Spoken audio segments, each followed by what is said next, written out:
এই তুই হাতটা কিভাবে রেখেছে দেখ মকসুদ, সেভাবে রাখ।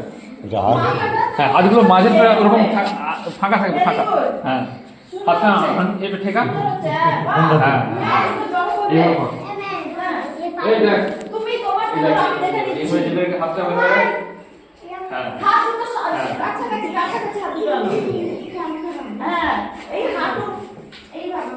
এই তুই পাটা সোজা করে নে, পায়ের ওপর পারবি না। হ্যাঁ, ওইভাবে। আর পায়ের মাথা থেকে বেরিয়ে এই তুই সামনে কাছে নিয়ে যা। আরে সামনে এইটা ধরে মিজে রেখে হ্যাঁ ধরো ধর পাগলকে জড়ো কর। এই পাগলকে কাছে নিয়ে আসো না। হ্যাঁ, এই ওইদিকে কি দেখছিস? সামনে দিকে দেখ। হ্যাঁ, এটা ঠিক আছে। এই কি হচ্ছে?